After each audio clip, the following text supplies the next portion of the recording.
Hello friends, welcome to the class. My name is Sudhir. Let's start today session. हम लोग environment ecology पढ़ रहे थे। लास्ट वाली क्लास में हम लोगों ने बायोडायवर्सिटी कंजर्वेशन के बारे में समझना। बायोडायवर्सिटी कंजर्वेशन में हम लोगों ने पहला इन सीटू और एक सीटू कंजर्वेशन के बारे में सीख रहे थे। लास्ट वाली क्लास में हमने अब तक protected area forest and reserved area या रिजर्व्ड फॉरेस्ट, इसके बारे में सीख लिया है। आज की क्लास में हम लोग नेशनल पार्क, हाँ, एक एक चीज़ और सीख लिया था हमने कल की क्लास में, तो वो था वाइल्ड लाइफ सेंचुरीज।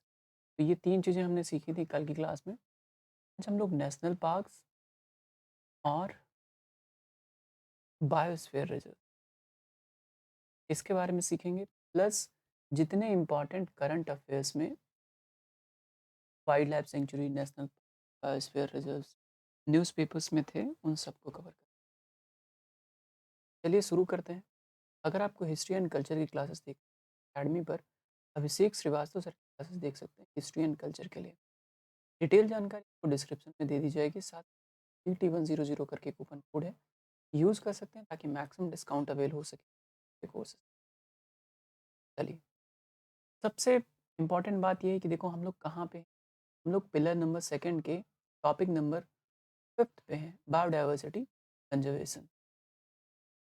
कल की क्लास में हमने देखा था कि वाइल्ड लाइफ जो सेंचुरीज होती हैं, इनको हम नेशनल पार्क के तौर पर प्रमोट कर सकते हैं। मतलब सेंचुरीज कैसे प्रमोट हो सकती है नेशनल पार्क के तौर पर।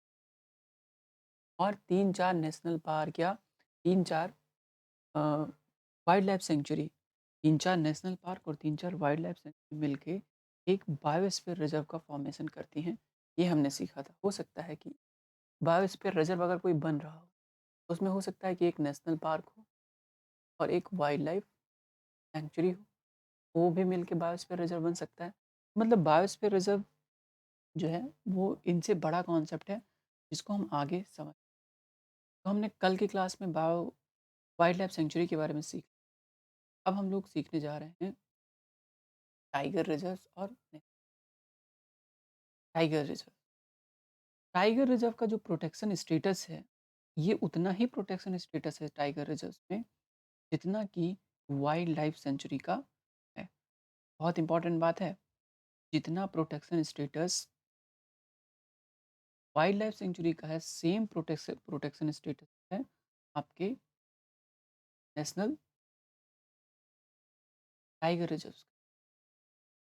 बट डिफरेंस दोनों में क्या है? डिफरेंस, जो मेजर डिफरेंस, जैसे कि वाइल्ड लाइफ सेंचुरी को स्टेट गवर्नमेंट मॉनिटर कर, लेकिन जो टाइगर रिजर्व्स हैं उनको मॉनिटर करने का एक अलग बॉडी बनाई गई, जिसका नाम है national tiger conservation project project tiger के तहत ये स्टेब्लिश किया गया था।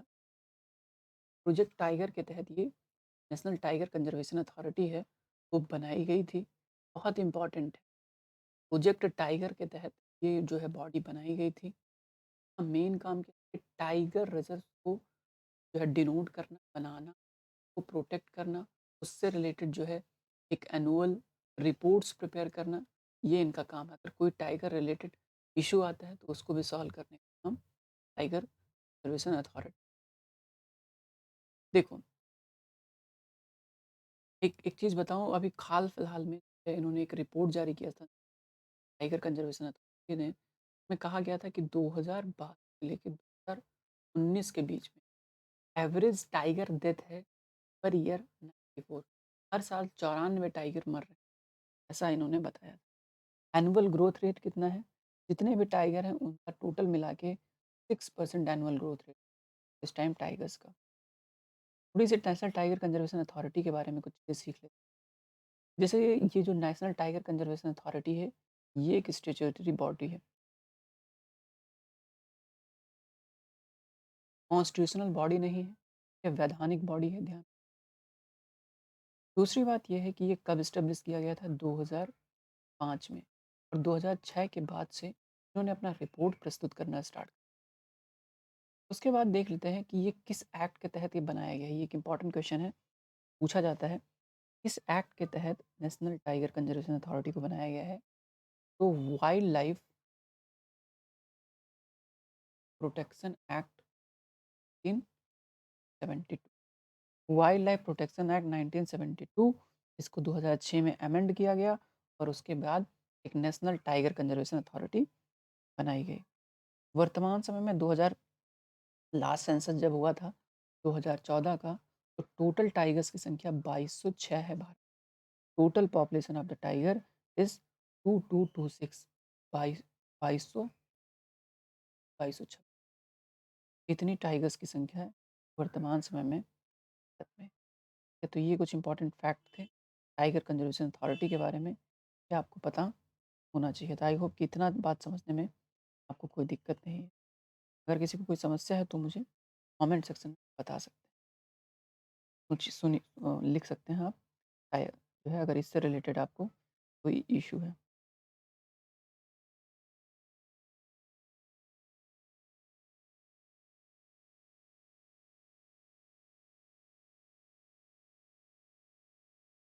बहुत सारे टाइगर रिजर्व्स ऐसे हैं जो लगातार न्यूज़पेपर्स में रहते हैं, ठीक है?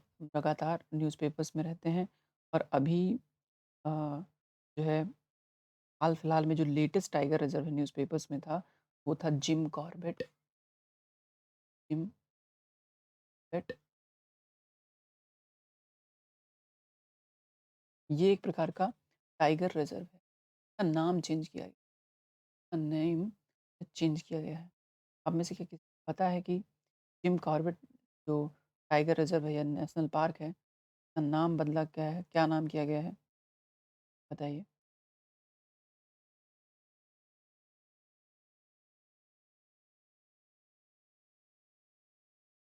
जिम कॉर्बेट नेशनल पार्क का भी नाम बदला गया है। अभी अक्टूबर की बात है, अक्टूबर 2021 में इसका नाम बदला गया है। बताइए जिम कॉर्बेट नेशनल पार्क का नया नाम क्या है? इसका भी नया नाम बदला गया है रामगंगा, राम का tiger reserve, Ramganga national park, park के तौर पर नाम अभी रीनेमिंग किया गया है उत्तराखंड गवर्नमेंट के द्वारा। ये आपको इम्पोर्टेंट था जो आपको मुझे बताना था।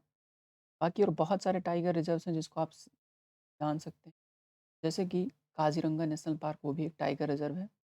काज़ीरंगा नेशनल पार्क वो भी एक इम्पॉर्टेंट टाइगर रिज़र्व है असम का, ओके। और Bandhavgarh, Bandhavgarh national park,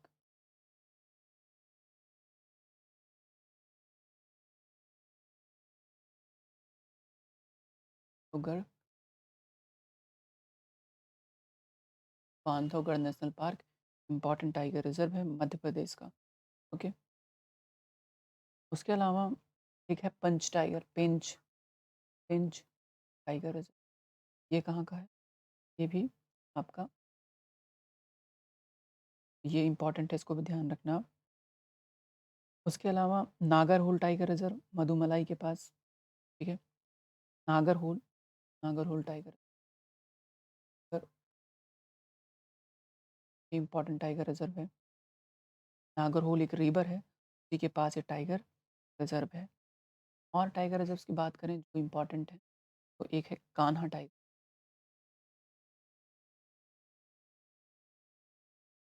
reserve, Kanha tiger reserve. Kanha tiger reserve कहाँ पे है? ये मध्य प्रदेश में है, ठीक है? कान्हा रिज़र्व। रॉयल जो बंगाल टाइगर्स हैं उसकी भी संख्या यहाँ पे पाई जाती है, ओके। इसके अलावा Sariska tiger reserve, Sariska tiger reserve, Sariska tiger reserve कहाँ पे है? राजस्थान के अलवर डिस्ट्रिक्ट, अलवर डिस्ट्रिक्ट, राजस्थान के अलवर डिस्ट्रिक्ट में यह सरिस्का टाइगर रिज़र्व है। ये भी बहुत इम्पोर्टेंट है, आपको पता होना चाहिए, ठीक है? ओके, इतना टाइगर रिज़र्व हो गया। बाकी असम का orang, orang, orang tiger reserve, ये इसलिए भी इम्पोर्टेंट है क्योंकि ओरंग का भी रीनेमिंग किया गया है, रीनेम किया गया है, ठीक है? राजीव गांधी ओरंग टाइगर रिज़र्व ऐसे करके नाम था, अब बदल दिया गया नाम। और सिर्फ ओरंग टाइगर रिजर्व। ओके। आगे अगर हम बात करें कुछ एक और टाइगर रिजर्व्स की, तो छत्तीसगढ़ में एक इंद्रावती टाइगर इंद्रावती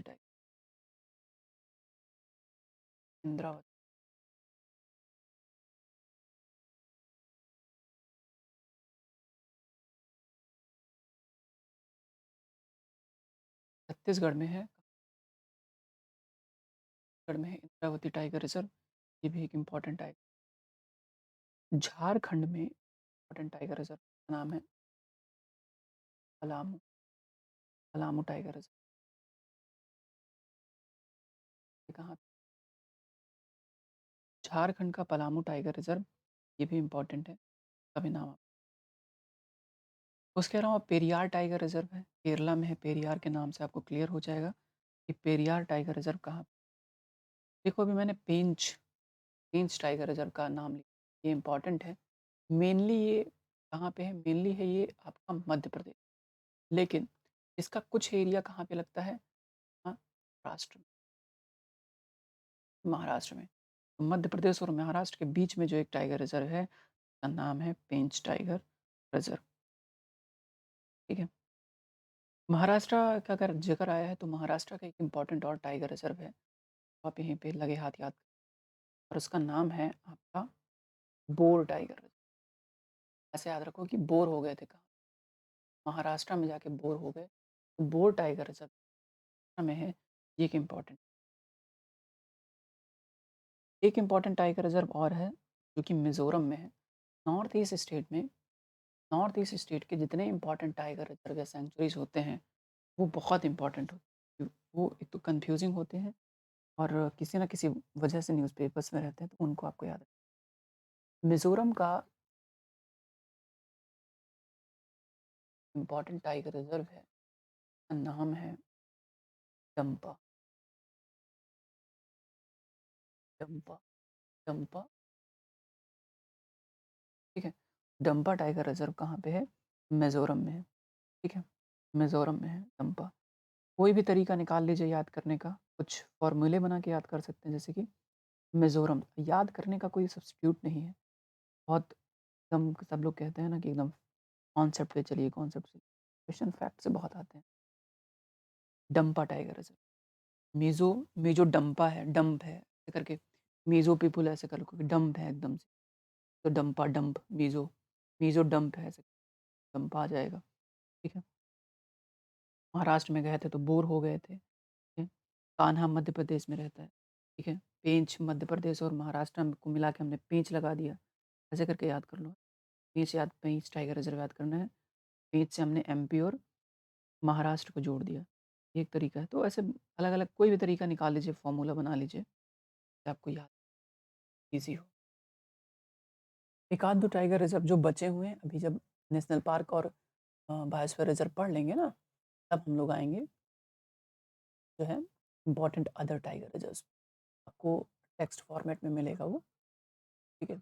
इनसाइट का इंस्टा जो प्रोग्राम, उससे हम लोग कवर। नेशनल पार्क की बात करें, लौट के आते हैं नेशनल पार्क की। नेशनल पार्क क्या चीज़? तो नेशनल पार्क ये भी एरिया है जो रिज़र्व किया जाता है वाइल्ड लाइफ़ के, और यहाँ पे जो जीव होते हैं, जो वाइल्ड लाइफ़, वो फ्रीली यूज़ कर सकते हैं अपना हैबिटेट। हैबिटेट क्या चीज़ होता है मैंने बताया है। हैबिटेट क्या है? लिविंग प्लेस, जहाँ पर कोई ऑर्गेनिज़्म क्या करता है? रहता है, वो हैबिटेट हो जाता है। इकोसिस्टम क्या होता है? फंक्शनल यूनिट ऑफ नेचर को बोल देते हैं। फंक्शनल यूनिट ऑफ नेचर को बोल देते हैं इकोसिस्टम, और हैबिटेट क्या होता है? Living place of an organism is called habitat, ठीक है? तो जो हैबिटेट जो ये नेशनल पार्क होता है, वहाँ पर वाइल्ड लाइफ जो होती है फ्रीली यूज़ कर सकते हैं अपने हैबिटेट को, जहाँ पे वो रहते हैं। इसके अलावा वहाँ जो रिसोर्सेस हैं, उसको फ्रीली यूज़ कर सकते हैं बिना किसी ऑब्स्टेकल्स के। ऑब्स्टेकल्स का क्या मतलब? देखो, अगर हम चिड़ियाघर की बात करें और एक शेर है, वहाँ पे सारे जानवर हैं, बहुत सारे जानवर हैं लगभग, तो फ्रीली यूज़ कर सकता है। टाइगर को भूख लगा तो उठ के दूसरे के पिंजड़े में जाके उसको खा लिया, ऐसा कुछ सिस्टम है। क्या फ्रीली यूज़ कर सकते हैं? जी नहीं, बिल्कुल नहीं। एक C2 कंज़र्वेशन में freely freely use of natural resources बहुत इम्पोर्टेंट पॉइंट है देखिए, जो एक C2 कंज़र्वेशन होता है, उसमें जो एनिमल्स होते हैं, वो फ्रीली यूज़ नहीं कर सकते हैं अपने हैबिटेट का और नेचुरल रिसोर्सेज़ का। उनको जब खाना दिया जाएगा तभी वो खाएँगे, जब उनको खोला जाएगा तभी वो इधर से उधर जाएँगे, ठीक है? बहुत लिमिटेड चीज़ें होती हैं, वो फ्रीली नहीं यूज़ कर सकते, ठीक है? तो एक C2 कंज़र्वेशन का ये बहुत बड़ा, ठीक है? बट नेशनल पार्क जब भी बनाया जाता है, तो वहाँ पर जितने भी एनिमल्स होते हैं, वो फ्रीली यूज़ कर सकते हैं, हैबिटेट और नेचुरल रिसोर्सेज़ का, ठीक है? Difference between sanctuary and national park में मेनली लाई करता है rights of the people living inside. जो उसके अंदर रहते हैं, उनके अधिकारों को लेकर मेजर डिफरेंस है सैंक्चुरी और नेशनल। सैंक्चुरी के विपरीत, जहाँ पर सैंक्चुरी में क्या होता है, बहुत सारे राइट्स होते हैं, अलाउड होते हैं, ठीक है? बहुत सारे राइट्स होते हैं सैंक्चुरी में, अलाउड होते हैं कि भैया आप जाइए, ट्राइबल्स आप देखिए सैंक्चुरी में मैंने आपको बताया था ना, सैंक्चुरी में मैंने क्या बताया था? सैंक्चुरी में मैंने आपको बताया था कि वो जो वहाँ पे कुछ ट्राइबल्स लोग होते हैं, ट्राइब्स होते हैं, वो ट्राइब्स क्या करते हैं? ट्राइब्स जो है फ्रीली यूज़ कर सकते हैं ग्रेज़िंग को, ठीक है? फायरवुड को कलेक्ट कर सकते हैं, ठीक है? फायरवुड कलेक्शन हो सकता है। कुछ ट्राइबल्स जो हैं वहाँ पे सेटलमेंट भी होता है, वो रहते भी हैं वाइल्ड लाइफ सैंक्चुरी के अंतर्गत। लेकिन जब बात आती है नेशनल पार्क की, तो नेशनल पार्क में ये इस प्रकार का फ्रीली यूज़ नहीं कर सकते हैं, ये जितने भी ट्राइब्स हैं, ठीक है? न in national park no rights are allowed, किसी भी प्रकार का अधिकार नहीं होता है नेशनल पार्क, यानी कि प्रोटेक्शन के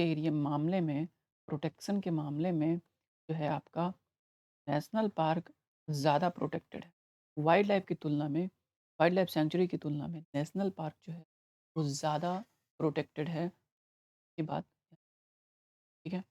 यहाँ पे किसी प्रकार की क्रेजिंग या यहाँ पर जो भी पशुधन है, लाइव स्टॉक्स हैं, उनका आप यूज़ नहीं कर सकते हैं अनटिल अनलेस आपको परमिशन ना दे दिया जाए। अगर परमिटेड है तो ही आपको ये चीज़ें अंदर अलाउड है। लेकिन सैंक्चुरी के अंदर क्या होता है, सैंक्चुरी के अंदर ये रेगुलेटेड होती हैं चीज़ें, ठीक है भाई? जैसे मैंने हमने लास्ट वाली स्लाइड में देखा था कि हाँ भैया, आपको ग्रेज़िंग, फायरवुड वगैरह कलेक्ट वगैरह आप कर सकते हैं, कोई दिक्कत नहीं है। समस्या यहाँ पे है कि जब तक आपको chief warden of national park वो अलाउ नहीं करेंगे, तब तक आप बिल्कुल भी नेशनल पार्क में कुछ भी एक्टिविटी नहीं कर सकते, ठीक है? ये एक इम्पॉर्टेंट जो डिफरेंस था नेशनल पार्क और सैंक्चुरी में, ये हमने देख लिया। अब बात आती है कि करंट अफेयर्स कि कितने सारे जो है इम्पोर्टेंट नेशनल पार्क न्यूज़पेपर्स में रहे। वो जो है आपको मिलेगा अभी इसी वीडियो में लास्ट में। अब बात कर लेते हैं हम थोड़ा-सा, ये क्वेश्चन है, तब हम लोग स्टार्ट करते हैं कॉन्सेप्ट। ये क्वेश्चन पढ़िए, जवाब देने की कोशिश कीजिए कि सही आंसर क्या है? The most important strategy for conservation of biodiversity together with traditional human life is the establishment of option A, B, C and D. 1 minute का वक्त है, सोचिए।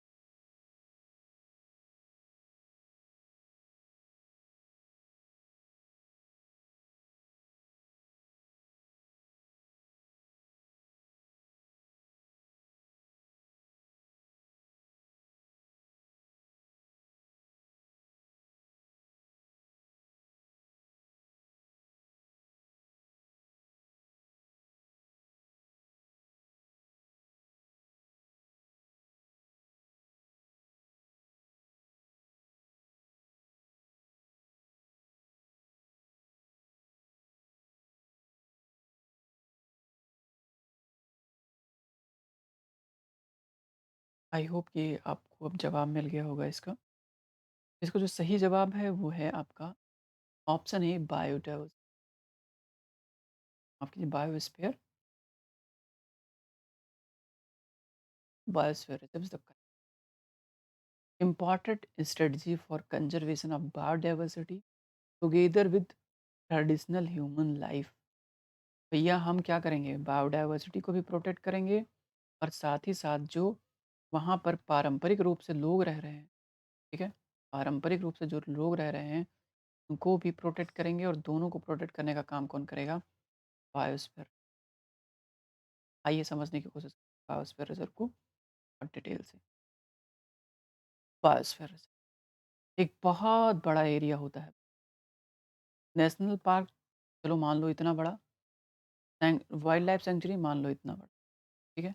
जो बायोस्फीयर रिजर्व रहेगा वो लगभग मतलब एक बायोस्फीयर रिजर्व में कई सारी नेशनल पार्क या कई सारे वाइल्ड लाइफ सेंचुरी, तो कई सारे नेशनल पार्क और कई सारी वाइल्ड लाइफ सेंचुरी हो सकती हैं बायोस्फीयर रिजर्व में, ठीक है। यहाँ पे इट मे हैव वन और मोर नेशनल पार्क और वाइल्ड लाइफ सेंचुरी एंड एक इम्पॉर्टेंट पॉइंट है जो आप बारे में, ठीक है।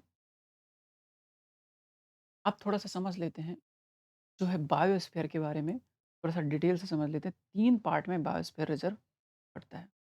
बायोस्फीयर रिजर्व मुख्यतः 3 भागों में बाँटा गया है।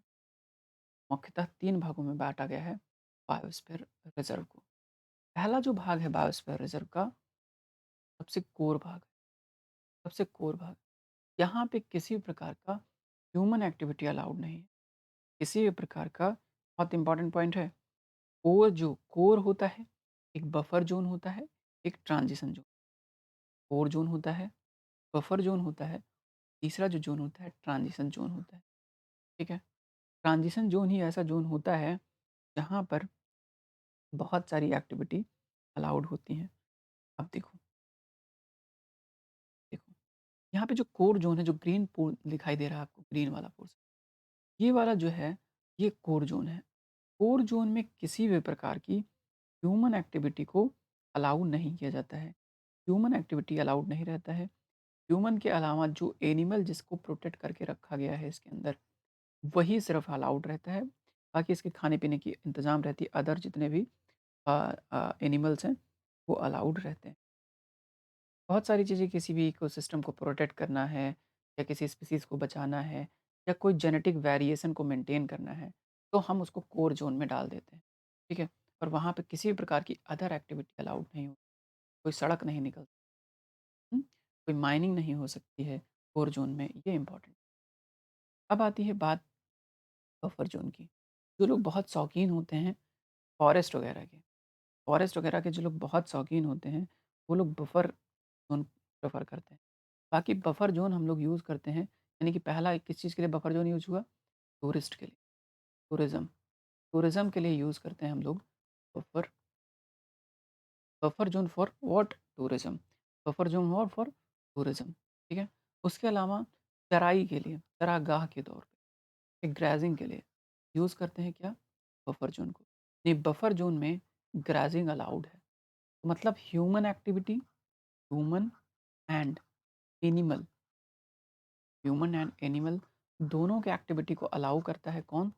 अलाउ करता है आपका ये sorry buffer zone, buffer zone allow करता है ह्यूमन, ठीक है? उसके अलावा किस किस चीज़ के लिए यूज़ किया जाता है बफर ज़ोन का? बफर ज़ोन का यूज़ करते हैं लोग रिसर्च के लिए। अगर किसी भी एनिमल पे रिसर्च करना, तो हम यूज़ करते हैं ये buffer zone. Training, educational point of view, ये सब बफर ज़ोन के तहत, ठीक है? थर्ड ज़ोन होता है आपका ट्रांजिशनल ज़ोन, ट्रांजिशनल ज़ोन। यहाँ पर ह्यूमन सेटलमेंट भी अलाउड होता है। देखो यहाँ पर लोग रहते हैं, लोग में खासकर ट्राइब्स, ट्राइबल एरियाज़, ठीक है? ट्राइब्स यहाँ पे रहते हैं बहुत सारे। इकोनॉमिक एक्टिविटीज़ यहाँ पे परमिटेड होती हैं, जैसे कि टूरिज़्म, इसके अंदर भी टूरिज़्म परमिटेड है, यानी कि बफर ज़ोन में भी टूरिज़्म प्रमोटेड है, ठीक है? और ट्रांजिशन ज़ोन में भी जो है आपका टूरिज़्म परमिटेड है, ओके। यहाँ पे फसल उत्पादन भी होता है, क्रॉप कल्टीवेशन भी होता है, ठीक है? ये इंपॉर्टेंट पॉइंट है ट्रांजिशन ज़ोन। ट्रांजिशन ज़ोन में फॉरेस्ट्री वगैरह भी करते हैं, क्रॉपिंग वगैरह भी करते हैं, सेटलमेंट भी होता है। ये सब चीज़ें परमिटेड हैं आपके ट्रांजिशन ज़ोन में। लेकिन लेकिन एक इम्पॉर्टेंट बात है कि भैया जब सब परमिटेड है तो रिस्ट्रिक्टेड क्या है? रिस्ट्रिक्टेड ये है कि आप without without disturbing without disturbing र आप एनवायरनमेंट को प्रभावित नहीं करेंगे। आपकी किसी भी एक्टिविटी से वहाँ का एनिमल है, वो प्रभावित नहीं होगा। आपकी किसी भी एक्टिविटी से वहाँ के प्लांट्स हैं या जो भी लिविंग ऑर्गेनिज़्म हैं, वो प्रभावित नहीं होने चाहिए। अगर वो प्रभावित होते हैं, उन चीज़ों को भी ट्रांज़िशन ज़ोन से बाहर कर दिया जाएगा, उनको ट्रांज़िशन ज़ोन में परमिटेड नहीं किया जाएगा। ठीक है? तो ये आपके बायोस्फीयर रिज़र्व की कॉन्सेप्ट हो गई, बायोस्फीयर रिज़र्व के बारे में चर्चा हो गई। ठीक? चलिए, अब जो हमारा नेक्स्ट टॉपिक आएगा वो है या इको सेंसिटिव। ठीक? इको सेंसिटिव ज़ोन हम लोग पढ़ेंगे नेक्स्ट वाली क्लास। अभी क्या पढ़ने जा रहे हैं? अभी पढ़ने जा रहे हैं हम बहुत सारे इम्पोर्टेंट टाइगर रिजर्व्स या आपके वाइल्ड लाइफ सेंचुरीज़ या अदर बायोस्फीयर रिजर्व्स जो न्यूज़पेपर्स में रहे हैं, उनको हम कवर करने जा रहे हैं। तो चलिए शुरू करते हैं कुछ इम्पोर्टेंट चीज़ें कवर। चलिए, कुछ इम्पोर्टेंट टाइगर रिजर्व्स या वाइल्ड लाइफ सेंचुरी जितने भी हैं उनको कवर कर लेते हैं करंट अफेयर्स में। इनसाइड के इंस्टा जो मॉड्यूल है ना, उसी में आया हुआ है। तो एक बारी कवर कर लेते हैं, चीज़ें और ईज़ी हो जाएँ हमारे 2020 के प्रीलिम्स के लिए। चलिए, देखो, जो पहला इम्पोर्टेंट टाइगर रिजर्व है जो हमको पढ़ना है, वो है केवल या केवाल टाइगर रिजर्व बोलते हैं। केवाल tiger reserve, Kawal tiger reserve, केवल टाइगर रिजर्व, अलग अलग नाम होते हैं। कवाल टाइगर रिजर्व फिलहाल। कवाल टाइगर रिजर्व जो है ये अवस्थित है आपके तेलंगाना में। तेलंगाना में, ठीक है? तेलंगाना राज्य में अवस्थित है। ये अभी हाल फिलहाल में बर्ड वॉक हुआ था यहाँ पे। मान दीजिए कि कोई टाइगर रिजर्व अगर किसी का नाम हो गया तो इसका ये मतलब नहीं कि सिर्फ टाइगर ही वहाँ पे होंगे, और अदर जीव जंतु हो सकते हैं। अभी एक बर्ड वॉक हुआ था, इधर लिखते हैं, बर्ड वॉक हुआ था, जो कि प्रमोट कर रहा था डाइवर्सिटी, रिच डाइवर्सिटी जो कव्वाल टाइगर रिजर्व में है, उसको दिखाने की कोशिश कर रहा था। तकरीबन 300 से ज़्यादा स्पीसीज़ हैं, 600 से ज़्यादा ट्री स्पीसीज़ हैं कव्वाल टाइगर रिजर्व में। ठीक है? ओल्डेस्ट सेंचुरी है तेलंगाना रीजन की। बहुत इंपॉर्टेंट, ओल्डेस्ट सेंचुरी है तेलंगाना रीजन की। और अभी बर्ड वॉक रिसेंटली पहली बार बर्ड वॉक हुआ था, उसको होस्ट किया गया था इस कव्वाल टाइगर। ठीक है? तो ये आपको याद रखना है, बहुत इंपॉर्टेंट है। नेक्स्ट बढ़ते हैं अगले पे।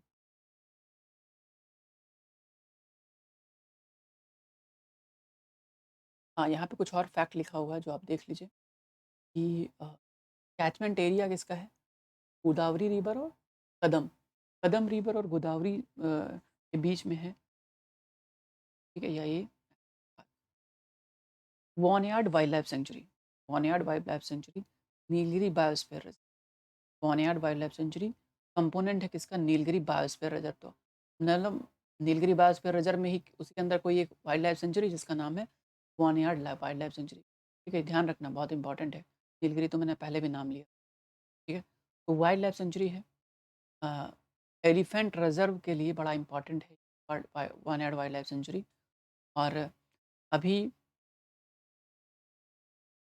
4 हॉर्न्ड एंटीलोप्स, जो 4 सींग वाले हिरन होते हैं, 4 सींग वाले हिरन, 4 सींग वाले हिरन जो हैं, एकमात्र सेंचुरी है केरल की, जहाँ पर 4 सींग वाले जो हिरन अभी पाए गए हैं, देखे गए हैं। ये वॉनयार्ड वाइल्ड लाइफ सेंचुरी। ठीक है? तो केरला में है वॉनयार्ड वाइल्ड लाइफ सेंचुरी। बहुत सारे अदर अदर ऑर्गेनिज्म यहाँ पे पाए जाते हैं, हिमालयन ग्रिफन्स, इजिप्टियन वल्चर्स, ये सब पाए जाते हैं। ठीक है?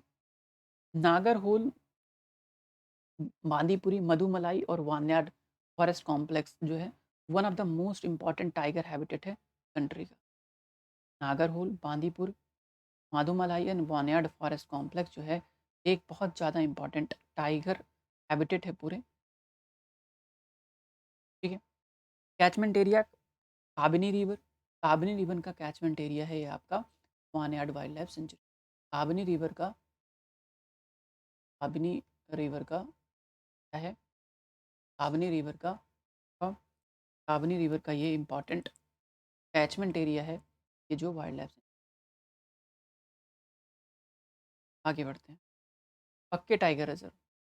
पक्के टाइगर रिजर्व की बात कर लेते हैं। पक्के टाइगर रिजर्व कहाँ पर है? पक्के टाइगर रिजर्व है आपका अ, अरुणाचल प्रदेश का। अरुणाचल प्रदेश का जो इम्पोर्टेंट टाइगर रिजर्व है वो है पक्के टाइगर रिजर्व। उसके अलावा uh, Papum tiger Papum reserve forest, ये भी अरुणाचल प्रदेश में है।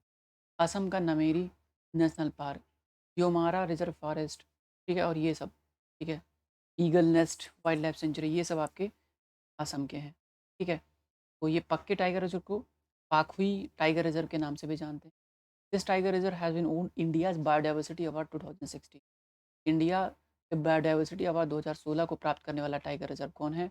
आपका पक्के टाइगर रिजर्व है। हॉर्नबिल नेस्ट एडॉप्टेशन प्रोग्राम के तहत जो है इसको कैटेगराइज किया गया था, इसी के तहत इसको अवार्ड दिया गया। कामेग रिवर जो है इसके आसपास से होकर भी गुजर, ठीक है। चलिए,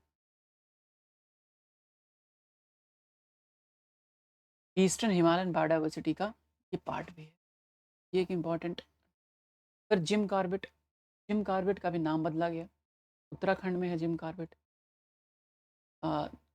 हेली नेशनल पार्क के तौर पे पहले इस्टेब्लिश किया गया था 1936। उसके बाद इसका जिम कॉर्बेट नाम किया गया और अब बदल के रामगंगा नेशनल पार्क के तौर पर किया गया है, ठीक है। ओल्डेस्ट नेशनल पार्क है भारत। भारत का ओल्डेस्ट नेशनल पार्क कौन है? Jim Corbett national park Bharat का oldest national. First area come under this project, project tiger के तहत ये पहला जो है, प्रोजेक्ट टाइगर के तहत जो पहला नेशनल पार्क आया था वो जिम कॉर्बेट नेशनल पार्क ही, ठीक है। अगला, Naugaon. Naugaon Nagzira tiger reserve, NNTR, junior NTR वाला नहीं, ठीक है। ये बहुत इंपॉर्टेंट है लेपर्ड्स के लिए। लेपर्ड्स के लिए रेयर रेयर लेपर्ड जो है, ब्लैक पैंथर जिनको जाना जाता है, उनको जो है अभी यहाँ पर देखा गया। ये कहाँ पर है? नौगांव महाराष्ट्र में। नौगांव महाराष्ट्र में है, ये इंपॉर्टेंट है। अभी ब्लैक टाइगर यहाँ पर क्या है, ब्लैक पैंथर देख, ठीक है। ये नोटिफाइड एरिया बहुत सारे जो इंपॉर्टेंट नेशनल पार्क और वहाँ पर वाइल्ड लाइफ सेंचुरी हैं उनको मिलाकर इसको बनाया गया है। और मेजर टाइगर रिजर्व है सेंट्रल इंडिया का। कान्हा और पेंच आपने मैंने बताया ही पहले, मध्य प्रदेश का, उनको कनेक्ट करता है एनएन। तो ये एक इम्पॉर्टेंट है। बाकी अगला जो है एक और इम्पॉर्टेंट नेशनल पार्क है, तो लगे हाथ कंप्लीट कर लेते हैं। वो है दिहिंग, दिहिंग पटकाई, दिहिंग पटकाई। दिहिंग पटकाई असम का 7वां नेशनल पार्क है, ठीक है।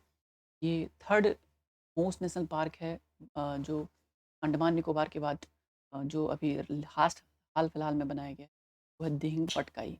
दिहिंग पट ये एक इम्पॉर्टेंट है 7th नेशनल। हम में 6 और कौन से हैं तो भी थोड़ा देखना। अभी ओरंग वगैरह के बारे में मैंने आपको बताया ही था कुछ देर।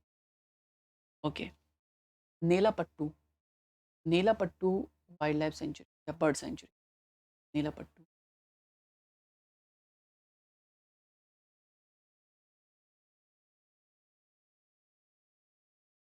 पुलिकट लेक के आसपास है नेलापट्टू। नेलापट्टू पुलिकट लेक के आसपास है। आंध्र प्रदेश का एक इम्पॉर्टेंट बर्ड सेंचुरी है जो कि माइग्रेटरी बर्ड्स के लिए बहुत फेमस है। ये एक नीलापट्टू के बारे में पुलिकट लेक और नीलापट्टू आसपास में ही है, इनको भी आपको ध्यान रखना है। जो ब्लैक हेडेड इब्स होते हैं उनके लिए बहुत फेमस है। ब्लैक क्राउन नाइट ह्यूरॉन्स के बारे में भी बहुत फेमस है। यूरेशियन कोट्स भी यहाँ पे पाए जाते हैं और इंडियन स्पॉट बिल्स भी यहाँ, ठीक है। तो ये इन सब चीज़ों के लिए बहुत फेमस है। बाकी इनका नाम याद करने की ज़रूरत। ये फ़िलहाल मेरे साइड से थे जो नेशनल पार्क मुझको आपको बताने थे। आई होप कि इतने इंपॉर्टेंट नेशनल पार्क आपके हो गए होंगे। रिमेनिंग जो चीज़ें हैं उसको कवर करेंगे हम लोग नेक्स्ट पार्ट में। So much for